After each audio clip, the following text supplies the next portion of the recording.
Na i gyflwyno'n hun i ddechrau, Owen Llywelyn yw'r enw. Rwy'n un o sefydlwyr Gweithgor Dyffryn Aeron ac yn un o'r cyfarwyddwyr ac ers rhwng Ionawr o Ebrill eleni fi sy'n gweithio wneud chydig o waith cyflogedig i'r gweithgor hefyd a brosiect penodol. Ond sôn heddi yn benodol am y siwrne Gweithgor Dyffryn Aeron o'i sefydlu mewn cyfnod o argyfwng difrifol yn ardal Dyffryn Aeron i ble ry'n ni nawr. A'r mathau bethau ni wedi bod yn ceisio datblygu ac yn dal i datblygu fel gweithgor. Ond mae groeso chi ofyn cwestiwn yn ystod y cyflwyniad neu ar ôl y cyflwyniad a grwy, a mae yna bobl eraill yma gall ateb o ran gweithgor Dyffryn Aeron. Bod y gweithredu wedi newid ar hyd y blynyddoedd, mae'r egwyddorion craidd gweithgor Dyffryn Aeron pam gafodd ei sefydlu a beth ni'n trio gyflawni trwy gweithgor Dyffryn Aeron wedi aros yr un peth. A mae rhain yn cynnwys egwyddorion craidd bod gweithgareddau'n cael ei arwain gan y gymuned lleol, cael ei arwain gan bobl leol, bod perchnogaeth leol yn yr ystyr perchnogaeth o'r syniadau a perchnogaeth o'r adnoddau yn y gymuned lleol, a bod ni'n canolbwyntio yn benodol ar yr economi ac ar yr iaith. Gwn i ddechrau gyda ble mae Dyffryn Aeron yn ddaearyddol. Chi'n gweld hint y helyd Afon Aeron fyna o'i tarddiad yn Llyneiddwen, yr oll ffordd lawr, drwy Pentre Llangeithog, Talsan lawr i Abereiron i'r môr. Ac yn fras i ni wedi bod yn edrych ar yr ardal o Llangeitho lawr i Abereiron fel yr ardal i ni'n gweithredu yn ddi fel Dyffryn Aeron. Ond wrth gwrs mae llefydd fel Dyffryn Aeron nid yn unig yn cynnwys daearyddiaeth, maen nhw'n cynnwys elfennau diwylliannol hefyd, ac wrth gwrs mae'r bentrefi sydd ddim yn rhan o'r dyffryn, rhyw cribyn, rhyw dihewyd, dyn nhw ddim mewn dyffryn, ond maen nhw'n bendant yn rhan diwylliannol cymdeithasol ac economaidd o'r dyffryn ei hun. Felly dyna'r ardal i ni'n edrych arni, yr ardal ymestyn o Langeitho, yr holl ffordd i Aberarth, ac yn cynnwys nifer o bentrefi, felly fel Pennant ac yn y blaen. O safbwynt y math o ardal yw hi, mae'r ffigur ein yn dod, mae'r rhan fwyaf nhw'n dod o gyfrifiad 2011, mae yna rhain dod yn ddiweddarach, ond mae'r boblogaeth o ryw 8,000 o bobl gyda rhyw 2,500 o gartrefi, ond i ni'n dal i gynnal lefelau siaradwyr Cymraeg cymharol uchel, ond fel sones i 2011 yw'r ein, dwi'n ymwybodol beth yw'r rhaid 2021. O safbwynt oedran y bobl, mae dros 1,2 o bobl sy'n byw yn yr ardal dros i 60 oed, a mae'r canran na wedi mynd i fyny yn sylweddol yn ystod y 20 diwethaf, felly oedd yna naid o 8% yn y bobl dros 60, felly pobl yn symud i'r ardal i ymddeol. Mae'n ardal gyda difreintydd, mae'n o leiaf un dangos i difreintydd gan 36% o gartrefi yn yr ardal. Huna'n gyflogedig, mae 1 o 5 bron o bod yn cyflogi hunain. Mae gen i ddewis o blymers a seiri a adeiladwyr ac yn y blaen sydd yn gallu bod yn ddefnyddiol iawn. Ond y pwynt gweith ar y gwylod falle yw'r un pwysig o safbwynt ble ni wedi bod, ble gath gweithio'r Dyffryn Aeron i sefydlu a beth ni wedi bod yn trio wneud. Mae 1 o bob 10 o'r hyn sy'n gweithio yn gwneud yn y byd amaeth, a mae'r cysylltiad yma gyda'r amaethyddiaeth a gweithgor Dyffryn Aeron. Mae'r pennawd y cyfarfod heddiw'n sôn am Ffermwyr, Ysgol a Tafarn. Fi mae siarad ar ran yr elfen Ffermwyr er mae'n nid ffarmwr ydw i, ond mae'r rhan fwyaf o'n cyfarwyddwyr ni yn gweithio'r Dyffryn Aeron yn Ffermwyr. A mae werth pwysleisio hefyd y cysylltiad agos iawn sydd rhwng Dyffryn Aeron a'r diwydiant llaeth yn benodol. Yn mynd nôl i'r 1950 ers 1951, oedd yna rhwng 1951 a dechrau'r ganrif yma, oedd yna gysylltiad cryf, oedd yna ffatri laeth i gael yn y Dyffryn Aeron yn ardal fel ein bach. Ac mae hwnna'n un o'r pethau i ni'n dod ati wrth ni sôn am sut gafodd gweithgor Dyffryn Aeron i sefydlu. Fe gafodd y gweithgor i sefydlu mewn cyfnod o argyfwng difrifol i ni fel ardal. Y 2 brif gyflogwr y Dyffryn, os chi'n sôn am y ffigurau sones i amdani nhw fyna, 3,500 o gartrefi, oedd yna 2 ffatri oedd yn ymwneud yn benodol ar diwydiant llaeth, ar diwydiant amaeth, sef 2 ffatri oedd yn ymwneud â chaws, o chynhyrchu caws a ffracio caws yn yr ardal, ac o fewn blwyddyn i'w gilydd y ceiodd y 2 ffatri, ac i sôn am dros 100 o swyddi mynd pan ceiodd ffatri Derigold yn 2006, a 200 arall yn mynd flwyddyn yn ddiweddarach pan ceiodd y ffatri Aeron Valley Cheese yn y Dyffryn. Felly, sefydlwyd gweithio Dyffryn Aeron mewn cyfnod o argyfwng, a hwnnw'n argyfwng cymharol ddifrifol i ni fel ardal. Fe gafwyd rhai llwyddiannau cynnar, eithon ni ati i drial protestio'n erbyn y cai, a trial perswadio i ddechrau i weld os oedd yna pobl yn cyd wedi gymryd y ffatrioedd drosto. A o'r argyfwng yma, ffurfiwyd y Weithgor, ac chi'n gweld ar y gwylod, falle y pwynt allweddol, y llun ar y gwylod fyna yw'r pwynt allweddol pan sefydlwyd y Gweithgor mewn gwirionedd, fe nath criw o bobl ddod at ei gilydd i greu protest theatrig yn Theatr Felin Fach, a mae llun yn y ffatri graws protest fyna.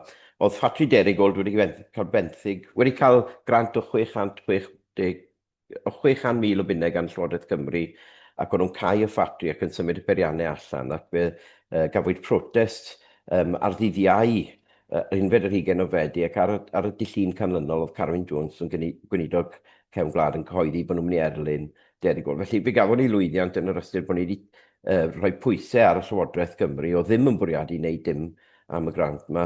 Ar ail lwyddiant gafon ni ceiwyd ffatri gaws Aeron Valley Cheese flwyddyn yn ddiweddarach, ond nath un o aelodau Gweithgor Dyffryn Aeron fynd ati i brynu ac i ddatblygu'r safle yna. Felly, mai nid ni oedd yna, gobeithio bod ni wedi cyfrannu rhywfaint ac wedi ysgogi rhywfaint yn fyna.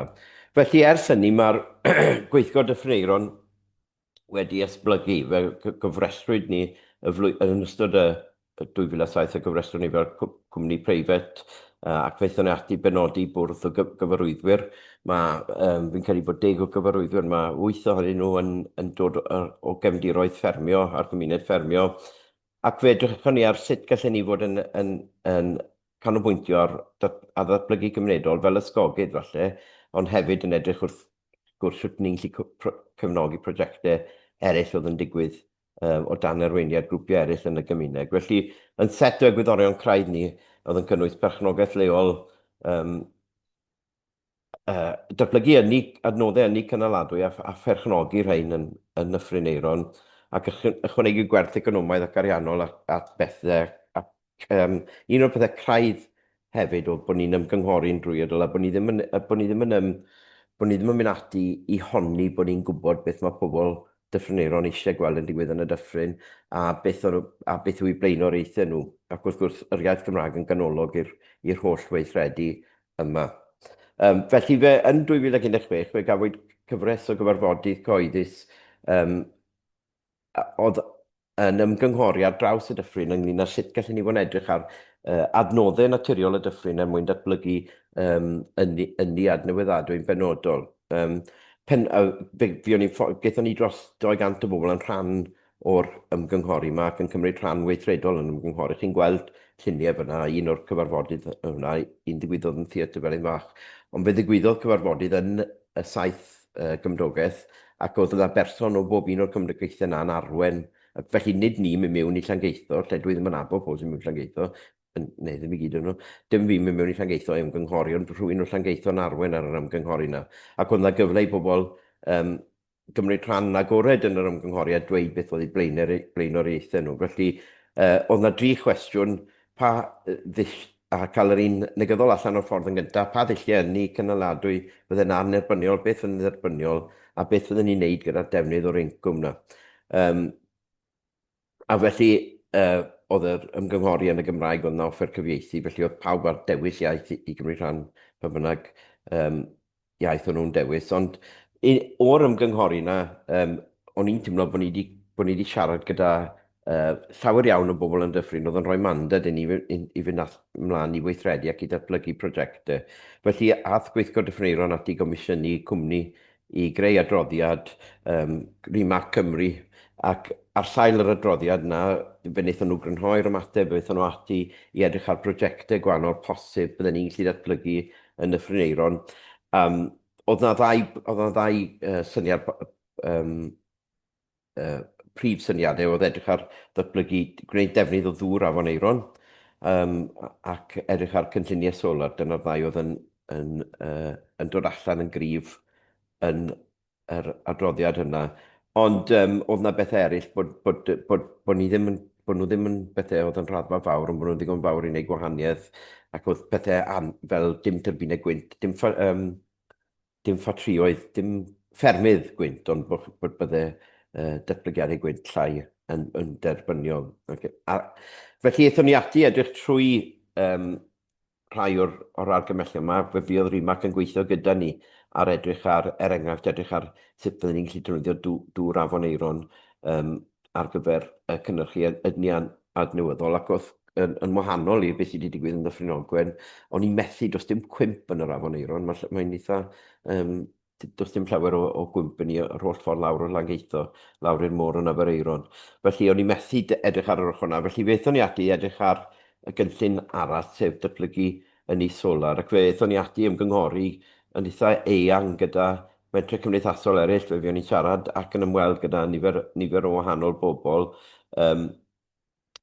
a yn arbennig gyda ni llawer iawn o help gyda ni Ogwen yn hyn o beth, ac mae ni Ogwen yn rhedeg prosiect heildro sydd yn gosod paneli solar ar doion busnesau yn yr ardal, a lle maen nhw'n gwerthu'r trydan yn ôl i'r busnesau yna ar gyfradd sydd wedi gosod ac wedi i sicrhau am hyn a hyn o flynyddoedd. Felly eithon ni ati i datblygu cynllun, a fel ych chi'n gweld o'r daflen Weithgor Dyffryn Aeron pwer i'r dyffryn, dyna'r term o'n i'n defnyddio wedyn am y prosiect o'n i'n ceisio ddatblygu.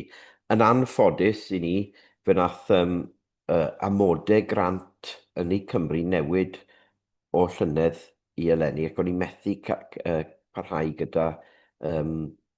gyda'r cynllun solar gosod ar doion nifer o fusnesau. Syniad o dani oedd bod Weithgor Dyffryn Aeron yn gosod solar ar gwedwch 6 neu 7 o fusnesau yn y dyffryn, a bod ni'n gwerthu'r hynny'n rhad iddyn nhw, ond nath amodau grant yn ei Cymru ddim galluogi ni wneud na eleni. Serch hynny, i ni wedi bod yn gweithio gyda partneriaeth gyda Ysgol Cribyn, a byddwch chi'n clywed digon o sôn am Ysgol Cribyn yn y fant yn y man, ac i ni wedi bod yn edrych ar ffyrdd o greu cydweithio gyda Ysgol Cribyn. A'r syniad i ni'n gweithio arno ar hyn o bryd yw, a ni'n disgwyl i glywed os yw'r cynllun hyn yn mynd i fod yn llwyddiannus o safon y grant, sef